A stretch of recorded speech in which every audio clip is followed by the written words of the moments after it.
Hello everyone and welcome to the AB Disruptor Series. My name is Rick Brink, market strategist, and this is part 2 of the Mind in the Machine. In part 1, we focused on the supply chain of AI. Recall, no data center, no AI, no power, no data center. And so we focused our efforts on power from generation to distribution, utilities, infrastructure, etc. And then inside the data center itself, gray space to white space. But we also sort of teased part 2 because we opened by speaking to the major players, the massive amount of spend by them in the AI space, and what they were spending in service of.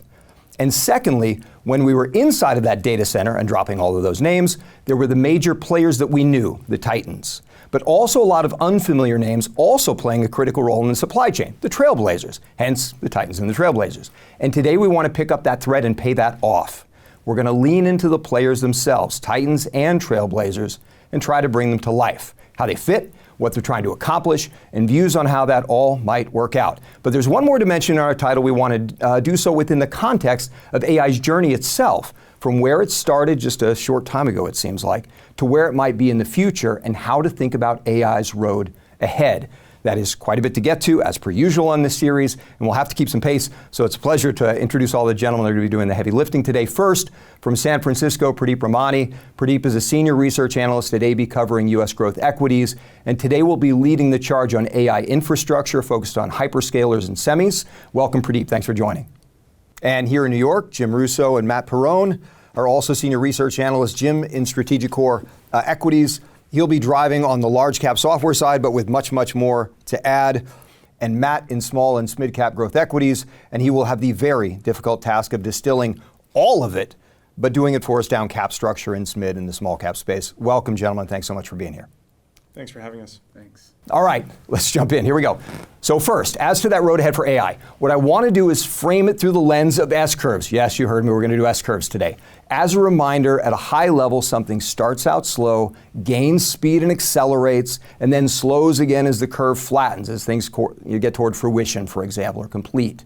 Now, we could do this a lot of ways in AI, but today, I'd like you to think about 3 curves: infrastructure and training, inferencing, effectively where AI uses what it's learned to do something, produce content, answer a question, etc. And finally, out there in a distance, the holy grail and something a lot of us think about all the time is physical AI. And the inspiration for the title of the series, The Mind in the Machine. Think robotics, vehicles, and sadly, I always have this weird picture in my mind of a grumpy Roomba 15 years from now that will one day tell me that my floor is a mess and to clean it my damn self.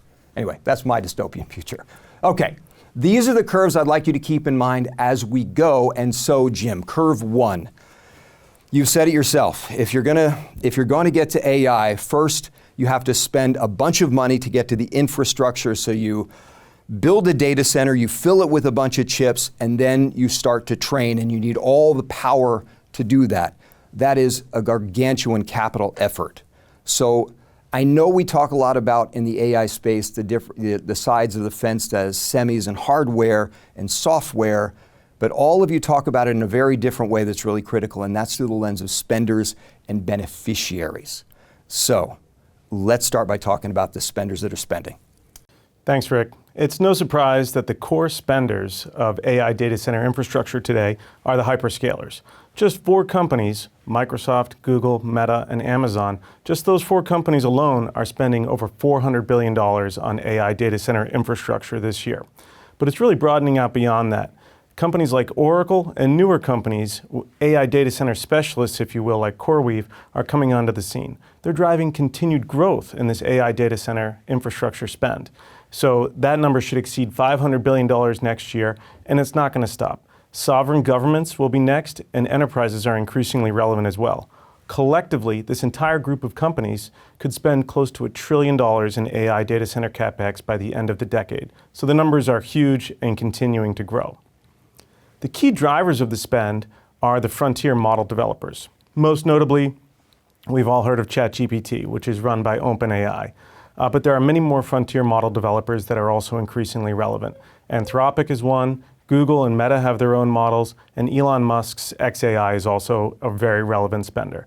These companies are continuing to push the frontier of model development to make sure the models are more accurate and more useful for all of us so that we can drive productivity and have better outcomes with our personal and professional lives. I'm thinking of Jensen and nVidia and some of his claims for out into the distance. Those numbers just get cartoonish. Okay, But let's talk about the why. So what are they spending? What's the objective? In the short to medium term, the objective of the spend is to infuse AI into our personal and professional lives on a day-to-day basis. Professionally, AI applications are relevant in sales, service, marketing, coding, programming, and well beyond that, driving productivity and just better outputs for professionals on a day-to-day basis. I see this proliferating throughout our professional use cases as well as our personal lives as well, just as ChatGPT has proliferated over the last 2.5 years, and it's now approaching 800 million weekly active users. Over the longer term, it's no secret that the AI leaders like Sam Altman and many others are spending in order to achieve AGI, or artificial general intelligence. The core idea of that being that they want to develop a machine that can do most jobs as well or better than any human on the planet. So it's truly a very ambitious goal that they are spending towards. I keep thinking about my daughters that do so well in school, and I'm thinking of all the physical jobs that they can still go out and do somewhere in the future if Sam and the rest of the crew are right. We're going to come back on this and also on some of the execution on some of that stuff.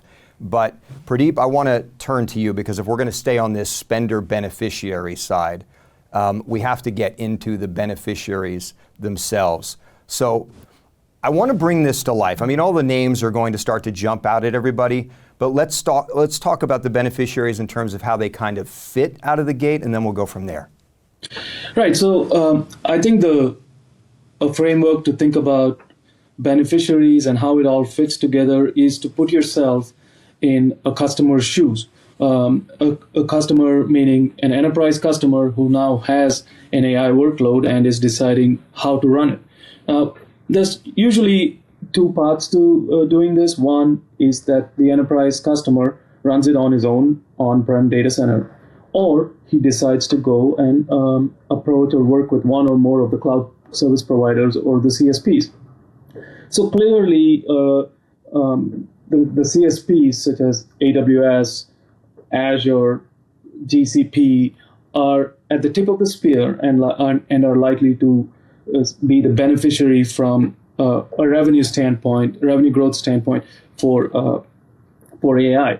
Now, that's just the big players, but there's more coming, and that's the point here, is that new AI-focused CSPs such as Oracle, CoreWeave, and a number of other smaller AI-focused CSPs are likely to benefit as well. So each of these players, whether it's GCP's strength in analytics, Azure's strength in AI, AWS's breadth of the portfolio of services, or Oracle's focus on AI. Each of these players, they all have their own strengths and weaknesses. And so I think what you're going to see is that AI becomes more of a rising tide that lifts all boats depending on what kind of workload and strengths the customer wants to rely on. Now, the catch here is that some of these newer players are sort of unpredictable and unknown in terms of what they can do and how they are focused on their roadmaps going forward, right? And so we have to watch for competition within the space intensifying with respect to the CSPs, even in a scenario where you have a rising tide lifting all CSP boats. The next step, once you go beyond the obvious CSPs, is to look at the infrastructure components. And the way to think about this is to magically imagine that you are walking into a data center and try and figure out what you're likely to see there. There's compute, there's memory, and then there's networking. Thanks very much, Pradeep. And since you have tossed up the softball in the air, let's talk about the players inside of the spaces. Begin with compute, if you would, please, sir. Right. So look, compute is the most important part in the data center, and indeed the most expensive part in the data center. nVidia makes the leading GPUs for compute, and it is on top of these chips that the models and the workloads and the data and everything is executed for AI. So clearly, NVIDIA is a big beneficiary, has already been a big beneficiary and is likely to continue to be a big beneficiary. Now, for NVIDIA, it goes well beyond the chips. They also have a software ecosystem that is the hotbed for innovation. They also have networking capabilities that they can leverage. And so they go well beyond a single GPU, and they provide a rack scale solution. And indeed, going forward, they're going to provide a data center scale compute solution. So first step, NVIDIA, a clear leader. And then we typically, large markets attract a lot of competition. So the next player is AMD. AMD is clearly a number 2 player in GPUs, and a very credible number 2 when it comes to GPUs. But AMD has more work to do on the software side. It has more work to do on the networking side, and it has more work to do in terms of getting a rack scale solution out to the market. The third part of compute are the CSPs themselves. So for example, AWS, Microsoft, and indeed Google are making their own chips. Now there's a small catch here. These are CSPs, and often, and in many cases, silicon and building chips is not their core business. And so they have to rely on a company like Broadcom for IP capability, silicon IP capabilities, and indeed know-how in how you build and design these chips. So Broadcom is clearly another big winner in compute. Thank you, sir. I feel like we could just do an entire one of these on each of these categories, but to keep trains moving, let's go on to memory. Memory is very important for AI, because whenever you think about AI, you think about large models, large data sets, and so both the models and the data sets have to be stored somewhere. They have to be moved from one GPU to another, and indeed they have sometimes even you have to process these models and data in memory. So memory is very important, and AI requires very specialized high-performance memory called high bandwidth memory, or HBM. Right now, there is a South Korean company called SK Hynix that is leading in terms of HBM. Micron from the US is a number 2. And over time, I expect that Samsung Electronics will also play a significant role here in HBM, although they're currently behind in terms of execution on the technology roadmap. Then there's a different type of memory called NAND. Now, hyperscaler interest is rising for NAND, primarily because of something called an enterprise SSD. Enterprise SSD is basically like a storage medium where you can store your data or your models, and then you can retrieve it faster than you would if you had stored them on your hard drive, right? So NAND and enterprise SSD the wave is coming. It's a little bit earlier in its journey that when compared to the HBM journey. And again, here the big players, Samsung, SanDisk, SK Hynix, and Micron are likely to be the winners when it comes to storage and indeed memory.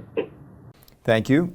The other thing that continues to dawn on me as we've done this series, certain things are easily translatable. AI is always a challenge because there are folks that live and breathe this and know all the acronyms and all the jargon, and others, I'm sort of thinking about myself in some of this, that don't have the depth of connectivity. So what we're trying to do is bring it to life without bogging it down. And so these are our major buckets. And so staying with that theme, let's go to the last one here, Pradeep, which is networking. Yeah. So again, with AI, think very large models, very large data sets, and very large instructions. So right now, these frontier models are so large that one GPU is not enough. You need clusters of GPUs. In fact, you need clusters of tens of thousands of GPUs today.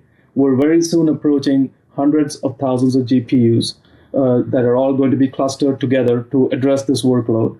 And over the next 2 to 3 year period, there's an industry roadmap for us to approach 1 million GPU cluster and have several of these built throughout the world. Now, as you can imagine, coordinating 1 million GPUs or even 100,000 GPUs is not an easy task.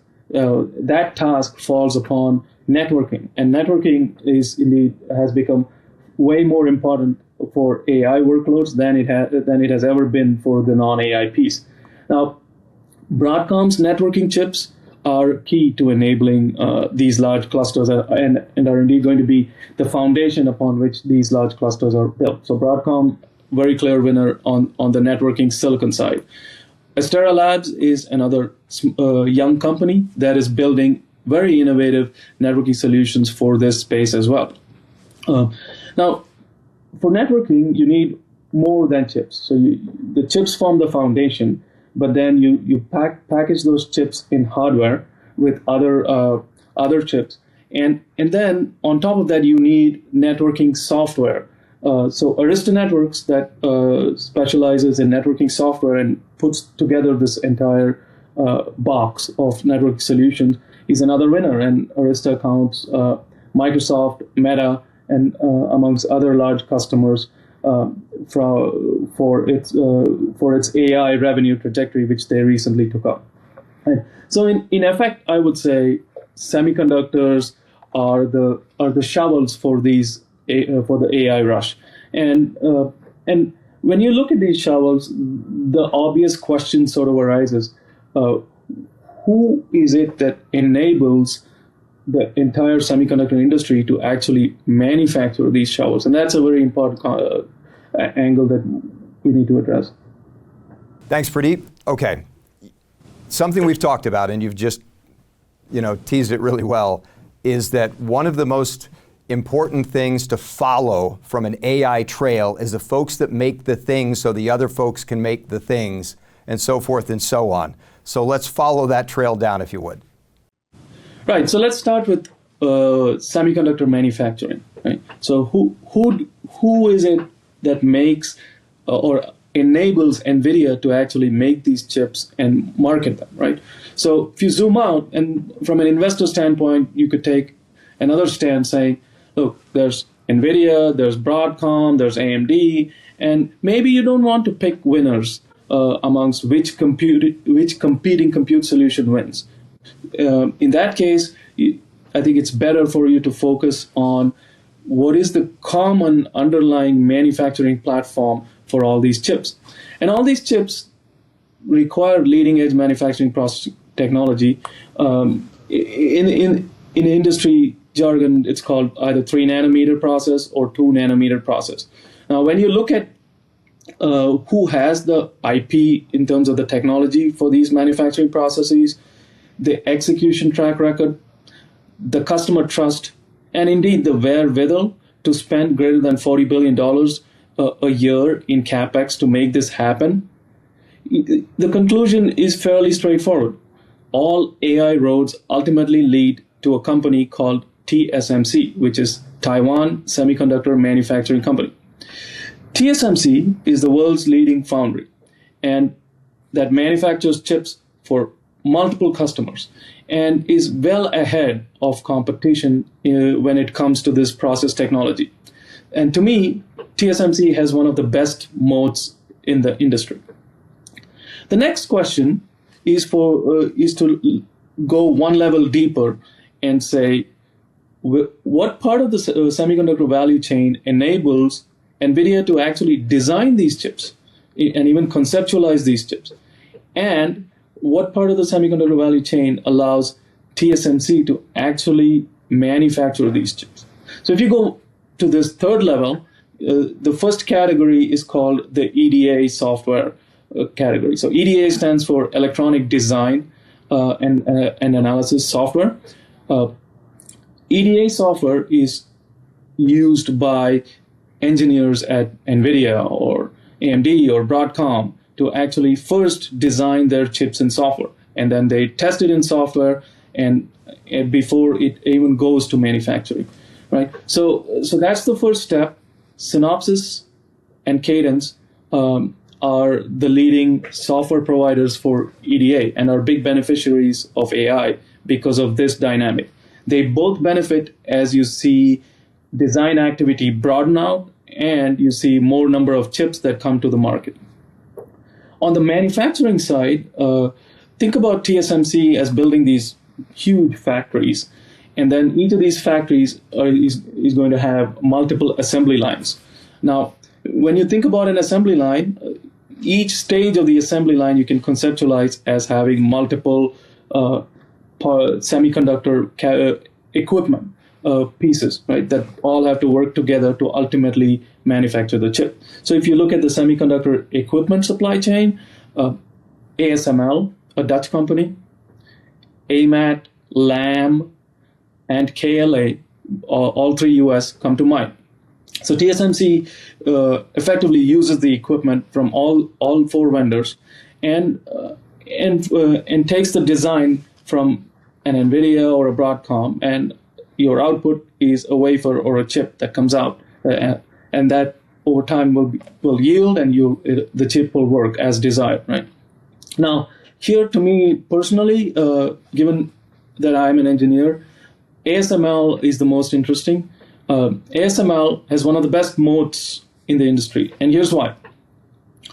It produces something called EUV machines that are some of the most incredibly complex and precise machines that have ever been built by mankind, right? So to conceptualize the precision of an ASML EUV tool, think about having to aim a laser from the Earth at the moon and hit a golf ball on the moon. That's the level of precision, that's the level of calibration that an ASML tool requires. And TSMC is a very important customer for ASML, as is ASML a very important supplier for TSMC.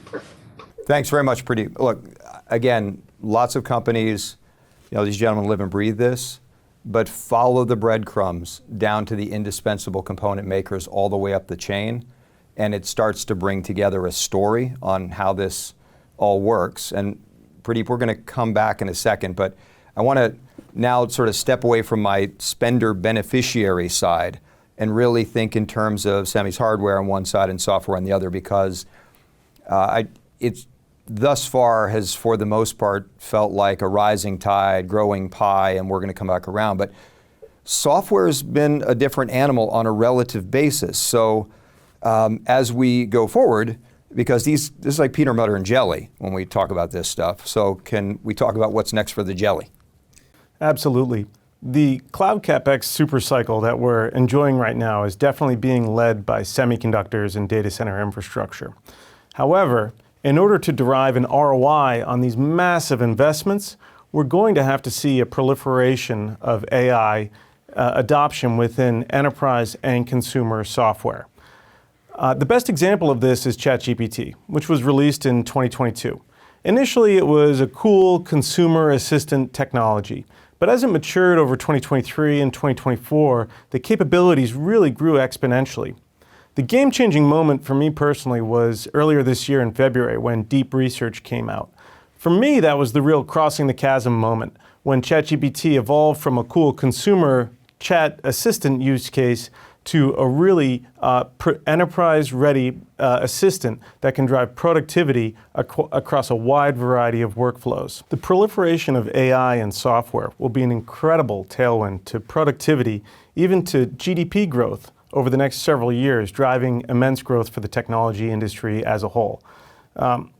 This cycle is following similar patterns that pretty much every historical technology cycle has followed over the last 50 years, in that it's led by an infrastructure build-out, in this case semiconductors and data center infrastructure, but it's monetized via software. So going forward, this is going to be a huge tailwind for the software industry relative to the big tailwind that we've seen for semis and infrastructure over the last couple of years. As software companies that are going to be able to monetize AI will be incumbents that are doing a great job of infusing the technology into their installed base, as well as a host of new AI native startups that are being funded in Silicon Valley and many other places around the world today.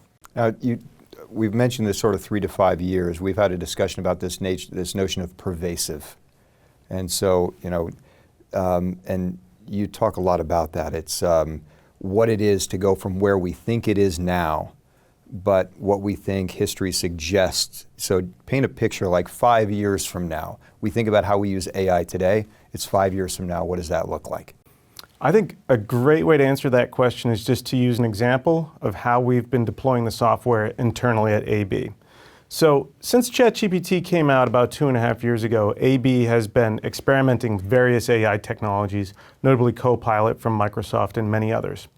The real game changer, as I mentioned earlier, was in February of this year when deep research came out from ChatGPT. From my perspective, that was a real ring-in-the-bell moment that this technology is ready for prime-time enterprise use cases. I want to ask you this for everybody listening. What is so cool about deep research? Deep research has an amazing capability where instead of writing a prompt with 10 or 15 words, you can write a prompt with 1,000 words. You can input huge documents. You can input as much information as you could possibly find on a topic, and then click go on deep research, and it will scour everything that's ever been written in the history of mankind. It's read all 400 million books that have ever been written. It reads the internet in real time, and it can call up any piece of information instantly. And then it can put that in a perfectly curated document for you, customized for your needs, for any sort of output you could possibly want. For me as a research analyst, the output that I use most often is a research template for a new company that I'm looking at or a new technology I'm learning about, and it can come up with a 10-page report written in greater detail than I could find through any of my previous resources from third-party analyst firms, the sell side, or anything else. And instead of taking me weeks to come up with a similar output, it can do it in 30 minutes or less. Thanks, Jim. I think to really get this across, the scale of the growth in licenses, this is like AB legend already. So where did it begin? When did it begin? Where do we find ourselves now? So in February, when deep research came out, I was experimenting with the technology, and myself and one other analyst internally went through the appropriate compliance channels, and we got permission to deploy 2 licenses of ChatGPT internally. We proved out an ROI on that technology so quickly that we got sign-off from our chief AI officer, amongst many other senior executives, to deploy 150 licenses, all of which were snapped up immediately. At that point in time, we spent a lot of time developing user groups and doing classes like prompt engineering to make sure people were learning about the technology and using it and getting the full value out of it. Fast forward a few months to today, and there are now 600 deployed licenses of ChatGPT internally. Usage is skyrocketing through the roof, and there's demand for many, many more licenses today. At the end of the day, AB as a whole is a much more productive firm today than we were at the beginning of the year. Our outputs, especially in research, are much better, much higher quality than they were before. What could be better than that? Hold that thought, because I actually want to ask you a question on that. But this idea of pervasive, before I lose the thread on it, Pradeep, I want to come back to you. So on the other side of the lake, if you will, and all that we're talking about with the hyperscalers and semis and all of that, let's talk about what pervasive looks on that side quickly, if you could. Yeah, there's 2 sides, right? You look at the supply side first, where you have a semiconductor industry that's highly consolidated and incumbency is high. So there's only one TSMC, one nVidia, one Broadcom, and one ASML. So I expect that the number 1 players will continue to remain leaders even 3 to 5 years out. But the realization here is that the AI wave is now broad enough that it's broadening out that you don't have to restrict yourself to just the number 1 players, and there's many other names that will benefit that I talked about earlier. And from the demand side, I think pervasive becomes more interesting. As Jim mentioned, hyperscalers are spending $400 billion a year this year in CapEx, and that materially steps up in 2026. And so we're beginning to run into the law of large numbers. And so from a structural standpoint, although the medium term looks pretty good, I think from a sustainability standpoint of these large CapEx numbers, it remains an open question beyond the next year or 2. Second, on the demand side, and this is equally important, is the semiconductor industry and hardware indeed is extremely cyclical. So right now the focus is on the structural side, and the industries are enjoying a structural tailwind. But this can change quickly, and it is very hard to anticipate. But the good news here is that even when you have a highly cyclical industry, at some points in the cycle, you can get very high quality incumbents marked down or on sale because of the cycle, simply because of the inherent psychology involved in procurement that changes the relationship between revenue growth and inventories. So that's the second angle. The third angle, and this is more towards the CSPs, which is AWS, Azure, and Microsoft, and GCP, is for the first time in nearly a decade, you are having credible new entrants that are posing a credible threat to the oligopoly that has existed for so long. And so disruption was not something that investors typically thought about when it came to CSPs 5 years ago, but is increasingly becoming something that has to be considered carefully, especially when you're talking about 3-5 year terms. So I would say the challenges of investing here in this space go beyond picking the winners. Picking the winners is just the first step, but ultimately you have to have the conviction with respect to the cyclicality, the law of large numbers, and disruption to sort of massage this into a reasonable valuation so that you get paid for taking these risks. Thanks, Pradeep. I want to follow up here because we always talk about a rising tide lifting all boats in this space.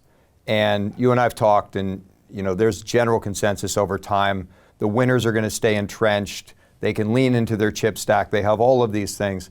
And we believe that. And you can't, as Jim has said, rip out some of the infrastructure. It's sort of in there.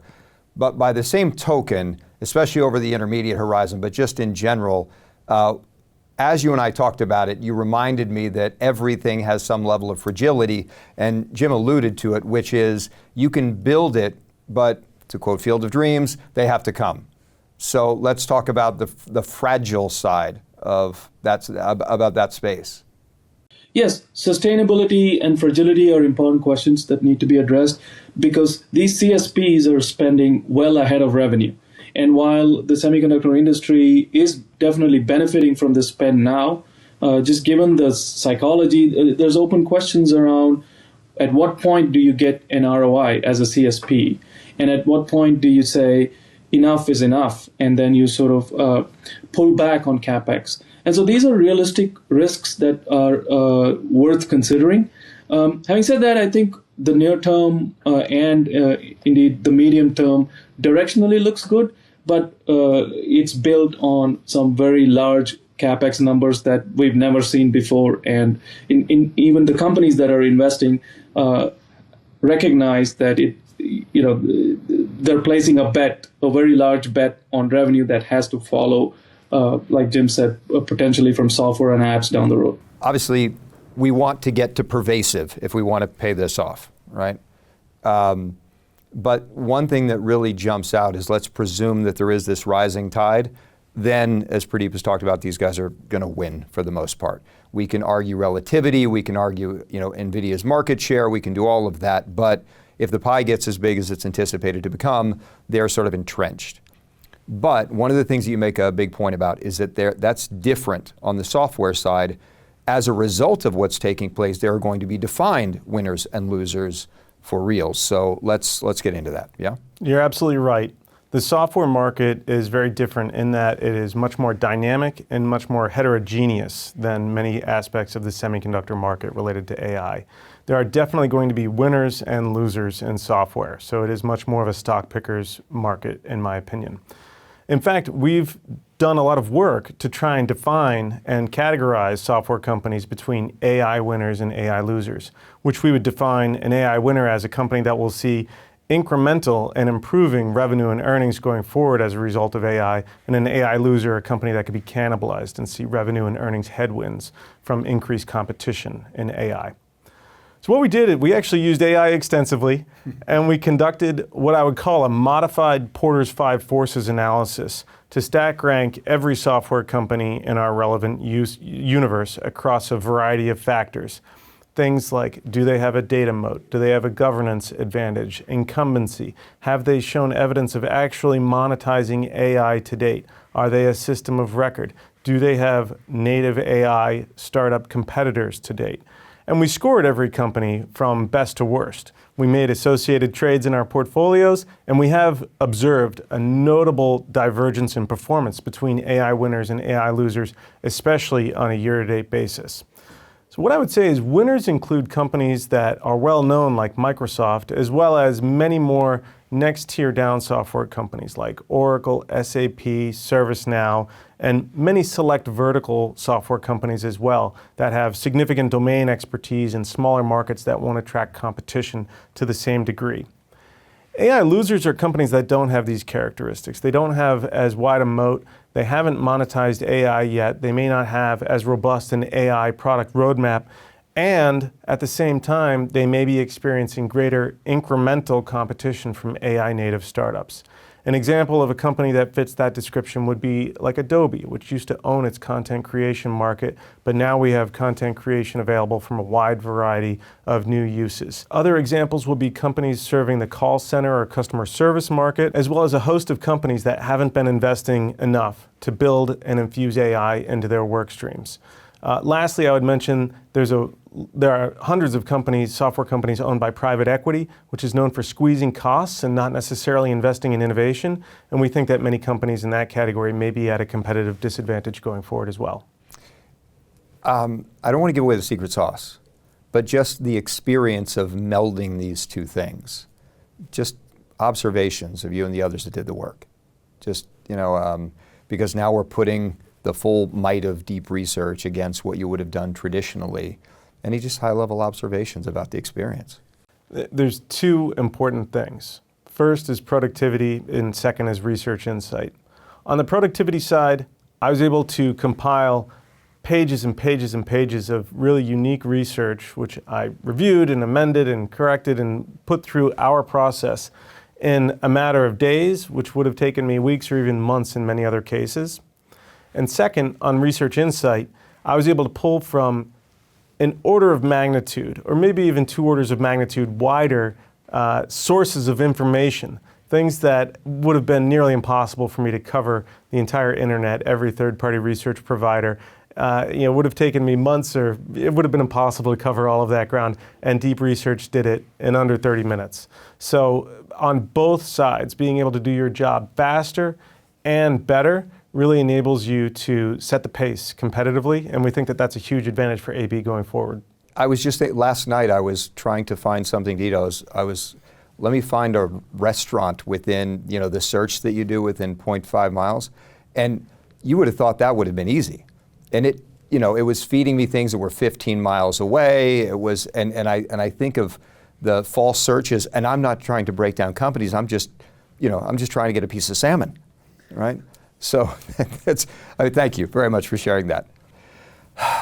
Large cap, and now we migrate over. Look, when we did the data center, and we were talking through it, I remember just all of these components. And as I said at the start of this, there are the names and then it was just a lightning round of companies that most folks would never have heard of. And that's been an ongoing feature generally in the SMID or the small cap space, right? A lot of the time that's the whole thing. It's, the companies you've never heard of that do the things that you critically need to do, right? And even on the AI side in value, there was form factor that surfaced in a discussion, right? So we find ourselves here again. Now the idea is all these component parts sort of live in your world. So let's start to try to dimension that space a little bit though. So kind of out of the gate, how do you think about the layout here within your space? Yeah, that's a great question. I think what's interesting about the small and mid-cap names is they're often at the front pace of innovation, and they're trying to disrupt sometimes some of the bigger companies. But also in some cases, they might actually be competing with a unit inside of a bigger company like Broadcom or like Microsoft. So they often have a higher potential in terms of revenue growth, but they also do have some risk if they're not able to take down these bigger companies. And how do you go about the process of sort of breaking these guys down or bucketing them? Yeah. So both in semiconductors and in software in the small and mid-cap space, there are different segments.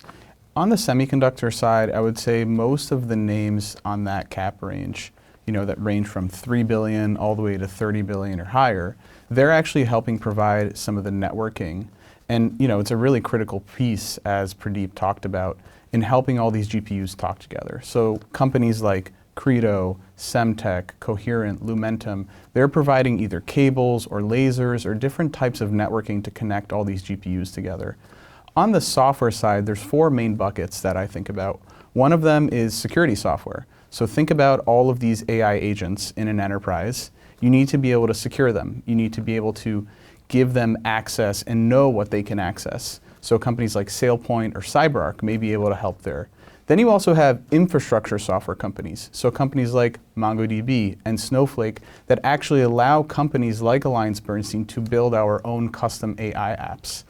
Then you also have, as Jim talked about, vertical software companies like Procore and ServiceTitan. They are providing a very specific software for a very specific industry. It could be construction, it could be legal, and they have a very specialized moat in helping those businesses, those industries run their business. And the last one that I would talk about is application software. So these are companies that can help a variety of different industries run their business, whether it's customer service or customer relationship management or managing your financials. Thanks, Matt. Thank you. One thing we want to start talking about is filtering, because in your coverage space, if I recall correctly, you have 200 to 300 names in that space, right? But what you told me is you have to pick your spots. But one of the things that you can use to filter it is, at a very high level, we can think about those companies that you believe thrive, forget the flippancy here, thrive, survive, and then the other guys. So why don't we start bucketing that way and get to those 3 categories? So maybe let's just start off with the companies that are going to be challenged going forwards. These are companies that, as Jim mentioned, operate in the customer service area or contact center, or perhaps even the developer side, where AI is driving so much productivity enhancement that it actually is allowing companies to hire less people and in some cases reduce headcount. The companies in software that sell to these categories are often priced on a per seat or a per employee basis. So they are actually at risk potentially of, if they don't change their business model or if they are not able to monetize AI, their businesses might just be a slow bleed over the next few years. Victims of their own success. Correct. Let's talk about the survivors. Yeah, so this is a very interesting category. So the survival bucket, this is a bucket that there is a lot of debate around who are the survivors, right? You have the winners, you have the losers. What about the companies that are able to survive and not be as impacted and actually have some benefit? So I think in this category, there's a lot of debate around who are the companies that are going to be the survivors. In my view, I think there are a few companies that are incorrectly put into the slowly bleeding category that actually could survive. And these are the types of companies that are systems of record, that have the business logic that AI tools don't have. They also have multiple products. So if you take a company like HubSpot, they have 5 different products. And if you're able to put AI on top of those 5 different products, you could actually have a multi-product agent orchestration, meaning an AI agent could take action across those different products. Now, there are some risks in terms of new entrants, as Jim said, where AI is allowing new startups to develop products at a much faster pace. But companies like HubSpot potentially could have the upper hand in that they are incumbents. They aren't sitting down and relaxing. They're being urgent. They're trying to innovate. They're opening to change their business model on a pricing perspective. And these companies might actually turn from what the market sees as potential AI loser to companies that actually will thrive in the AI market. All right, so let's get to the good news. Let's talk about the AI winners, the ones that we think will thrive. Right, so maybe just to start with software, because I think we've talked a lot about semiconductors and infrastructure so far, I think there's two key areas that could be notable AI beneficiaries and AI winners. One is, as I mentioned before, companies that are actually helping secure AI, whether it's securing AI agents or securing access that, for example, ChatGPT could have to what files internally. Those companies could see a benefit, companies like CyberArk and SailPoint. The other software category that I would say is very interesting and has some potential to be an AI beneficiary is the infrastructure software layer. These are companies like MongoDB and Snowflake, which they essentially are helping companies build their new apps, run different types of analytics. And so let's say you want to build your own AI app internally. You could leverage one of these tools and build your own application instead of buying something off the shelf. So that segment of software is also a potential AI beneficiary. On the semiconductor side, in my cap size, 3 billion to 30 billion, sometimes even under 3 billion, there's so many companies. Networking companies are really the main beneficiaries here. If you think about, as Pradeep was talking about, these cluster sizes of GPUs getting bigger, instead of having one GPU, you now have 100 GPUs, and then you have 100,000 inside of a rack. What about connecting data centers to data centers? I mean, the dimension of networking is huge, and the problems actually get bigger with each generation of new nVidia GPUs or each generation of Broadcom's customers releasing their own chips. There's actually an increased need for networking to be able to handle those speeds and that power on the compute side. So companies like I mentioned, like Credo, Coherent, Lumentum, these are companies that are going to be connecting all these GPUs, and the complexity just will continue to get, it will just continue to get more complex with each new generation. Thank you very much, Matt. And for those of you that didn't get a chance to watch part one, if this is interesting, this idea of all these moving parts inside of a data center, I would urge you to watch it. We spend much more time getting into the treatment of all these things put together and what goes into these giant boxes and the amount of power that's used by them. But mostly it's just trying to get as much computing power crammed in as possible. But there are lots of components that you need to make that happen. And it begins with the reduced impact of Moore's law, but then we're trying to stack them together. We used a pancake analogy. You have to then glue them together. You have to make sure that the whole refrigerator-sized box doesn't blow up. There are cables, there are coolants, there are all these things. And so if this is of interest to you, I'd go back and watch that, because all the things Matt's talking about, these are guys that live and breathe, and they're helping with the connectedness inside of this space as we try to get more computing power. Fair? Yeah, and one thing that I would add, bring it to a sports analogy. So you might have a really good quarterback, right? You might have a really good GPU, one GPU, but you need everyone to be on the same team and work together. So you could have access to 1 million GPUs. You could have access to 100,000 GPUs. If they're not working together, if they're not talking together and working as a team, then models don't get trained as well. Then you're not able to get the ROI that that companies will want to continue investing in on the CapEx cycle. Thanks very much, Matt. Now we get to the envisioning the future, last handful of minutes together. I opened this by talking about S-curves. And we had infrastructure and training, we had inferencing. Just at a high level, where do we sort of find ourselves on those first two S-curves? What would be your comments there? It's a great question. What I would say is ChatGPT has been in market for 2.5 years or so at this point in time, but we are still in the early innings of this cycle. I'll give a couple examples.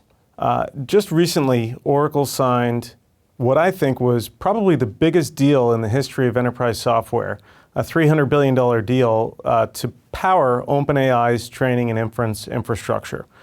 That deal is going to start in 2028 and will last for at least 5 years from then. So the point is that deal is planning between OpenAI and Oracle their infrastructure well into the 2030s. So we're looking many, many years into the future. I could cite similar deals that Microsoft and many of the other hyperscalers have done to turn on previously idled nuclear power plants. And that power won't be coming on for a few years, and that will be running through the 2030s. The point is that these are very long-term investments. The hyperscalers and other spenders are planning many, many years into the future with the idea that the technology is going to continue to improve, and as it improves, there will be a significant proliferation of applications. Thank you, sir. Now we can make our way into envisioning the future. Pradeep, let's talk about the third S-curve, physical AI, labor and technology, and those impacts for me is something I've studied for a long time, but there are some very different animals here. So I just want you to riff a little bit on how we see the physical AI side of the story, because this could end up being pretty dramatic. Yes, and again, just zooming out a little bit, to me, technology investing is about understanding not just one S-curve, but we are fortunate to live in a world where we have multiple S-curves. And I think think about physical AI as just AI coming to the real world beyond the data centers, right? And so a classic example of physical AI today is autonomous driving.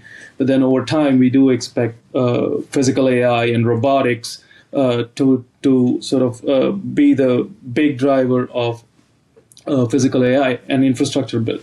Now, robotics itself has multiple categories. So you got the humanoids, and then you have the industrial robotics, and so on and so forth. I think from a public market standpoint, the humanoid piece is probably the most interesting for many reasons. And here's why.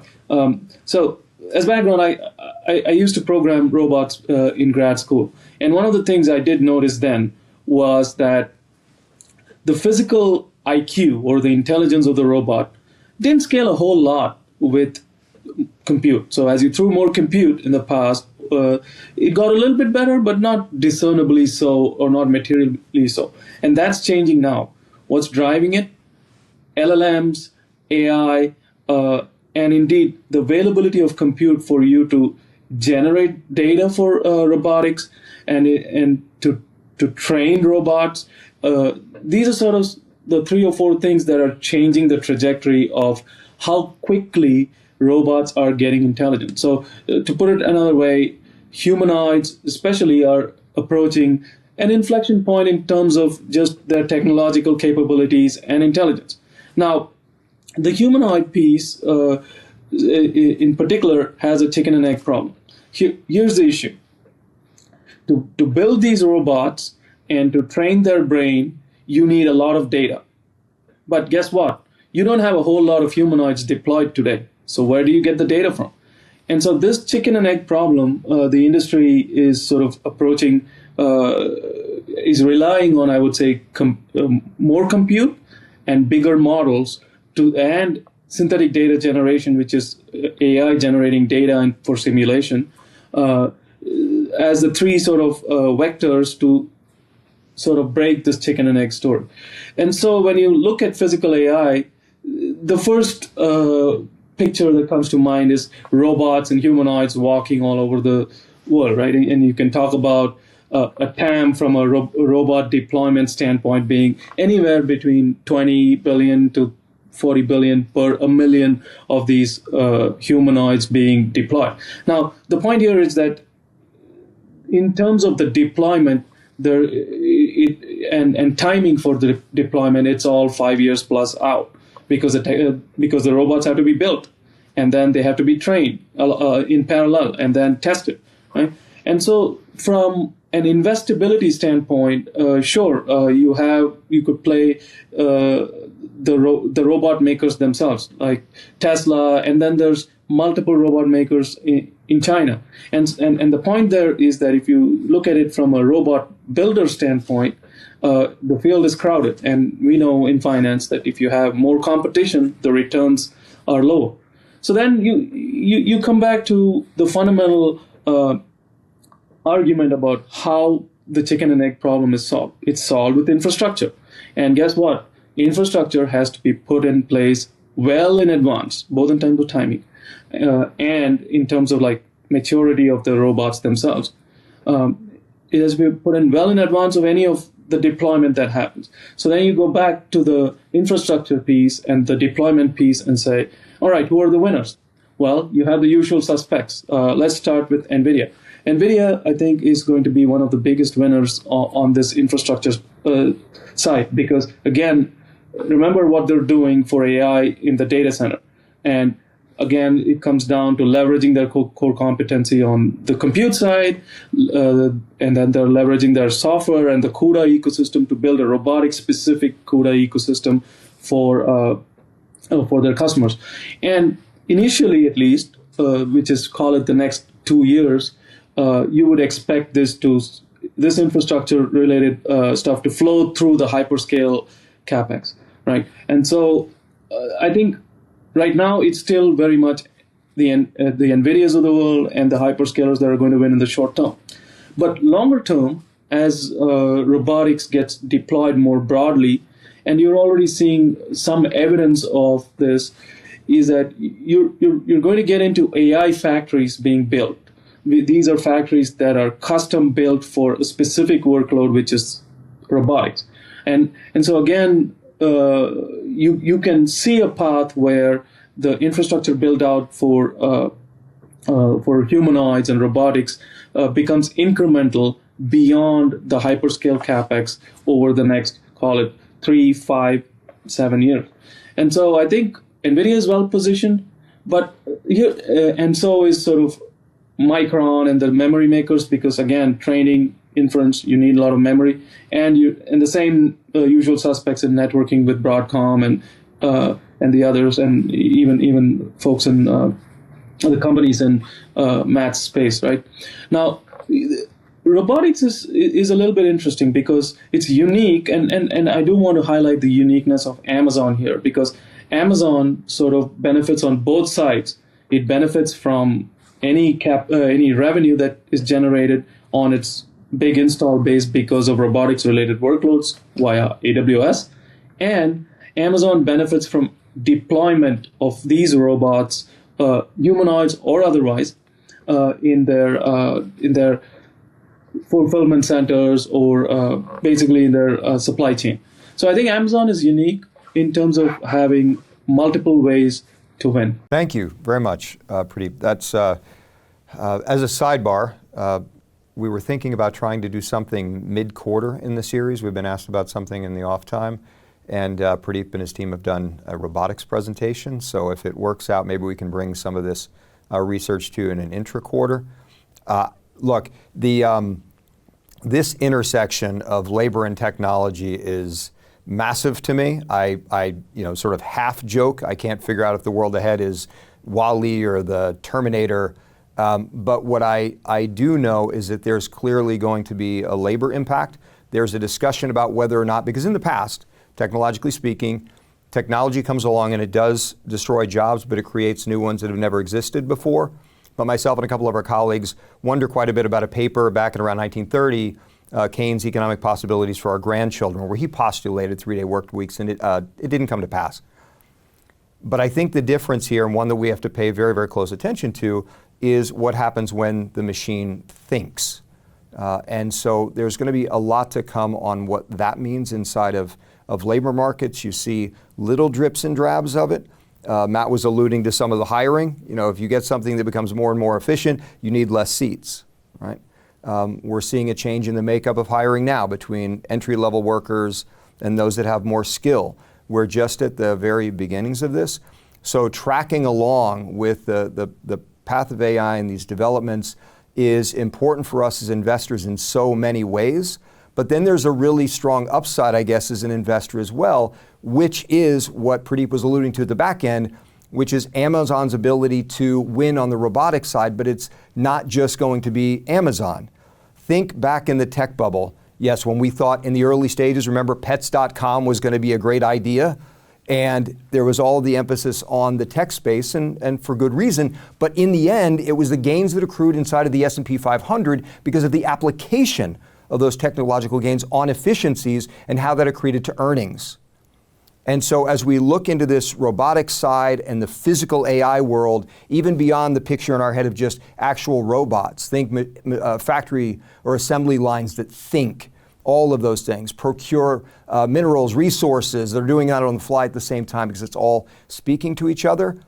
One of the other elements we can't get into because of time today is where those gains will start to accrue first as it gets deployed, and you will start to see the accretion of earnings into the adopters of all of these gains that we see coming forward from the space that we're talking about. So the first thing that I'd like to say is thanks. So thanks, Jim. Thanks, Matt. Thanks, Pradeep. And thanks to all of you for joining, for your continued support of the series. I hope you found this interesting. Up next, we have the capital markets outlook on October 8th, entitled Kicking the Can Down the Tightrope. As you can imagine, there's going to be a lot to get to there, so hopefully we'll see you as well. Take care.